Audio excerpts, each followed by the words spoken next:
this is called the rear view mirror. I was listening to my pastor preach the other day, and he took the time to mention that the rear view mirror is really small. You know, that's the mirror that when we're driving a car, we look back and it's just about 10 to 12 inches wide and about 2 to 3 inches tall. It's real small. And when you're driving down the road, you don't stare at the rear view mirror. You only look back when you need to look back, like when you need to look to see if somebody's tailgating you and why they're doing it. You don't look back all the time. But instead, when you're driving a car, you look at the windshield, which is gigantic, and you're looking toward where you're going and you're watching where you're going forward from. And, when you think about the facts, the difference between how gigantic the windshield is compared to that little 10 by 4 rear view mirror, you realize that that's how we as a Christian should live our life. That's what Paul said in Philippians 3:13. Brethren, I count not myself to have apprehended, but this one thing I do, forgetting those things which are behind and reaching forth unto those things which are before. So what Paul is admonishing us to do is to not look in the rearview mirror.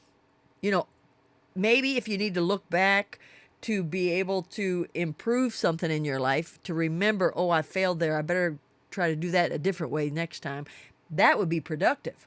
But far too many of us stare at the rearview mirror and we look back at our past failures and we let it devastate us.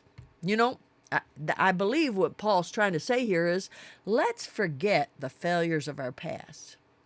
And can I tell you, right now, I'm trying to tell myself, Loretta, forget how hard last year was. 2020 was one of those years where you just think it couldn't have been any worse. It just was a hard year. Hard financially, hard physically. I'm not saying those of you that have lost loved ones. Can I tell you, I feel for you.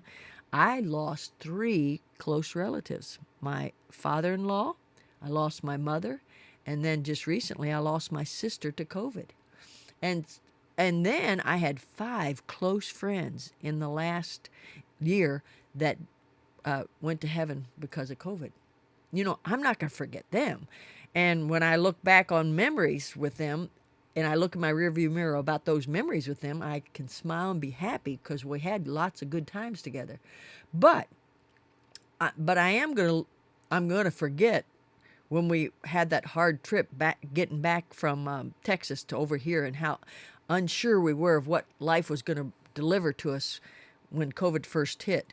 I'm going to forget all those months of waiting for things to open up so that we could go back and minister. I'm going to forget, even when we're out ministering, sometimes how hard it was because certain areas of the country are still pretty scared and they don't want a lot of outreach. I'm going to forget that. I'm not going to go into this next tour of meetings. We're leaving Sunday to start a tour of meetings in Florida. I'm not going to think, well, it's probably not going to be that great because of all the restrictions. I'm not going to think that way. I'm going to look forward to what God has for this new year and see what he's going to do. And you know what? I'm just going to trust him.